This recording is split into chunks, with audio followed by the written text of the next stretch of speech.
Assalamualaikum warahmatullahi wabarakatuh, sahabat para pejuang Riyadho. Masya Allah, tabarakallah, alhamdulillah. Gimana nih, masih semangat kan puasanya? Harus ya, karena kali ini nih benar-benar yang namanya Riyadho. Riyadho sambil berpuasa kayak gitu. Riyadho di bulan Ramadana itu tuh keren banget. Selain kita benar-benar bisa mendisiplinkan ya riyadhah kita dengan amalan-amalan selain WY 40H, ada sholat tarawih juga, ada tadarus dan sedekah lain-lain, kita dapat pahalanya berlipat-lipat. Makanya sayang banget kalau seandainya kita menyia-nyiakan Ramadan ini hanya dengan malas-malesan ya, terus melakukan hal-hal yang gak berfaedah kayak gitu, sayang banget. Karena ya belum tentu kan kita tahun depan bakal ketemu lagi sama Riyadho, tapi semoga aku doain semuanya ya kita ketemu di Riyadho berikut-berikutnya, di tahun-tahun berikutnya, dikasih umur yang panjang, bermanfaat dan barokah kayak gitu. Oke, ini testimoni pertama dari Kak Ningkei, kita langsung baca aja. Assalamualaikum Kak. Waalaikumsalam, yang ada di grup ini semua. Mau cerita sedikit pengalaman selama Riyadho.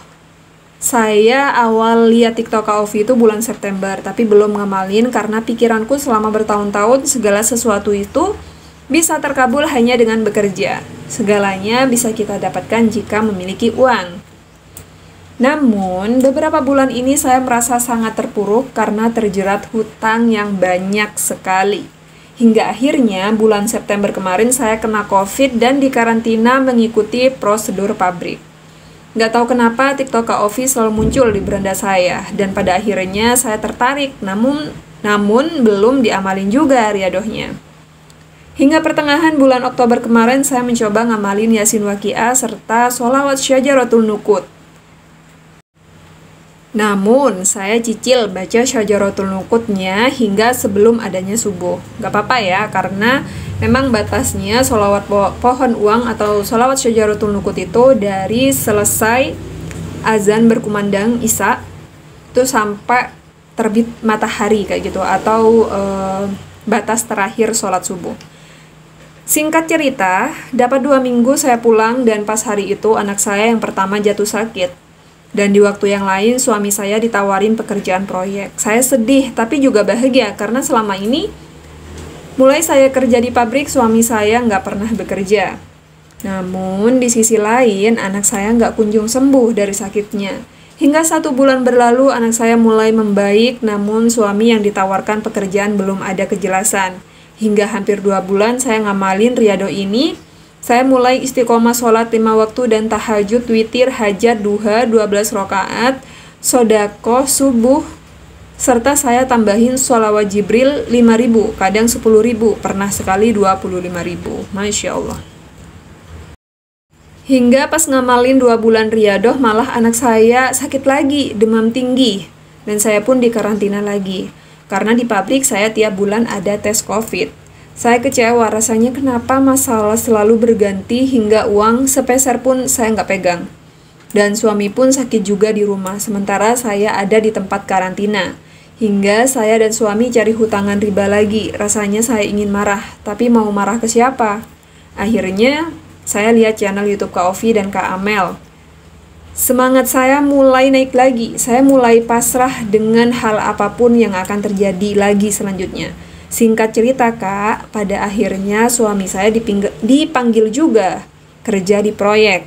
Saya bersyukur dan sangat bahagia karena saya yakin dengan sama-sama bekerja kita akan bisa mencicil hutang-hutang kita.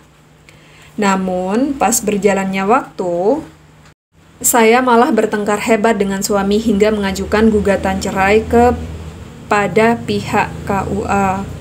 Saya pun hanya bisa menangis dan pasrah sambil bersholawat Jibril, minta petunjuk. Jika memang ini jalan terbaik, maka akan saya jalani meski harus dipaksakan. Namun 3 hari berlalu, suami saya pulang dengan anak-anak. Saya ingin menangis sambil berucap syukur. Mungkin selama berapa bulan ini Allah menguji kesabaran saya. Dan saya pun semakin istiqomah menjalani riyadhah ini. Semoga Allah permudahkan segala urusan saya dan ingin melakukan ibadah, dan untuk keinginan melunasi hutang, saya pasrahkan ke Yang Maha Pencipta. Yang terpenting saya berusaha dengan bekerja meski hampir 3 bulan doa melunasi hutang dari riba belum qabul. Saya yakin mungkin dari saking banyaknya dosa saya kemarin hingga Allah belum mengabulkannya. Tapi insya Allah saya akan selalu istiqomah dalam riyadhah ini karena meski demikian keajaiban itu mulai terasa. Semoga kita semua selalu ada dalam lindungan Allah. Ralat, Kak, pertengahan bulan September maksudnya. Nah, itu dia testimoni dari Kak NK. Masya Allah ya, kita sama-sama berdoa, kita sama-sama mendoakan kayak gitu. Siapapun yang sekarang lagi terjerat, lagi punya masalah dengan hutang, riba ataupun non-riba, segera Allah ijabah untuk melunasi ya. Dan setelah itu, semoga Allah permudah juga biar nggak terjerat lagi, nggak tergoda lagi sama yang namanya riba ataupun hutangan non-riba. Amin. Aku kemarin sempat baca buku dari Mas Sabtu Ari Sugiharto, salah satu motivator yang selalu membahas tentang masalah hutang dan riba kayak gitu. Dan ini keren banget nih di bab apa ya, hakikat sebuah doa kayak gitu. Ada tulisan, nah beliau ini lagi menceritakan tentang gimana sih cara kita saat berdoa minta dilunasin hutang. Sebenarnya saat kita mendengarkan curhatan dari orang yang terjerat hutang kayak gitu ya, keluh kesah tentang masalah hutang, riba ataupun non-riba, itu sebenarnya adalah tamparan buat kita. Yang selama ini mungkin kita bersandar ke selain Allah kayak gitu ya. Akhirnya, di semua masalah yang kita hadapin, termasuk soal hutang ini, yang kita cari itu kan adalah solusi. Solusi. Padahal yang benar, teman-teman, jangan mikirin itu dulu, tapi cari ampunan Allah dulu, kayak gitu. Kejar itu habis-habisan, ketika ampunan Allah sudah di tangan, Allah sudah ridho, maka solusi bakalan mudah Allah kasih. Kata Mas Sabtu Ari Sugiharto, coba deh doa kita itu dirubah ya. Kalau kemarin kita doanya, ya Allah, lunaskanlah hutangku, ya Allah, lunaskanlah hutang orang tuaku, ya Allah, lunaskanlah hutang. Ganti dengan, ya Allah, ampuni dosa-dosaku yang dulu dan sekarang. Kemudian buat teman-teman yang mungkin ini juga pembelajaran buat aku ya, karena di sini aku nggak ada niatan untuk menggurui atau gimana. Ini aku cuman baca di buku motivator Sabtu Ari Sugiharto ya yang membahas tentang masalah hutang. Coba kita taubatan total dulu ya. Minta ampun sama Allah atas kesalahan-kesalahan dan dosa-dosa kita di masa lalu. Itu usahakan dikejar. Minta ampunannya Allah dulu, baru nanti Allah bantu nih. Kalau masalah hutang mah gampang buat Allah nyelesaikan masalahnya. Hari ini pun kalau semuanya Allah ridho, Allah mau kayak gitu ya, udah Allah lunaskan tuh hutang-hutangnya. Karena saat kita fokusnya ke doa lunas hutang, kita itu kayak seakan-akan gak mau tahu kayak gitu loh. Kesedihannya orang lain, penderitaannya orang lain, yang pokoknya gimana caranya nih, masalahku selesai aja dulu, masalah hutang ini.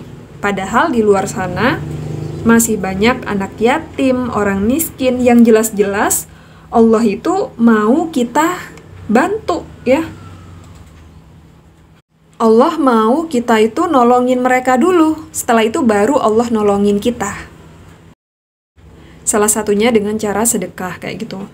Pasti nih, nanti ada yang tanya kayak gini, ada yang ngomong kayak gini, aduh mbak gimana mau sedekah, coba uangan aku aja, mau bayar cicilan aja susah, ini aja uangnya kurang terus. Nah itu dia permasalahannya teman-teman, kita itu merasa selalu ya kurang. Maka Allah akan membuat hidup kita itu terus dalam kekurangan. Ngejar harta yang nggak bakalan pernah ada dan nggak pernah bakalan cukup membuat memuasin kita.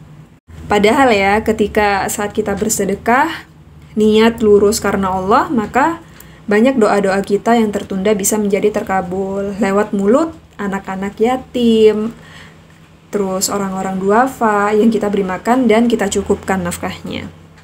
Nah, kesimpulannya di sini, kalau kata motivator Sabtu Ari Sugiharto ya, di doa tak tertolak, judul bukunya, saat kita mengalami hutang, cobalah kita membantu orang lain dulu dengan cara sedekah. Kita kasih makan anak yatim, kita bersedekah sama orang fakir miskin, kayak gitu.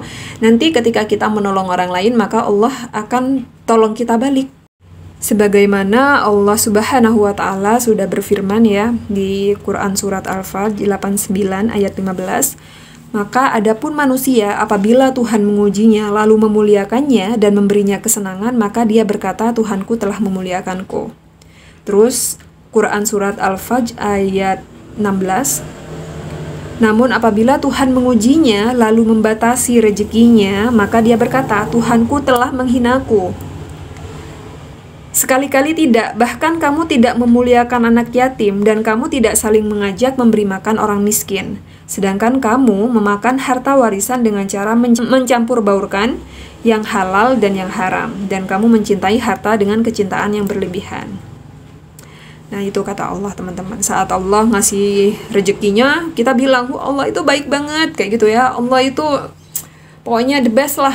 Tapi saat kita diuji sama Allah, kita bakalan berbalik dan bilang, Allah telah menghinaku, Allah tuh jahat sama aku, kayak gitu. Padahal Allah hanya ingin ngelihat kita memuliakan orang lain. Seperti itu teman-teman.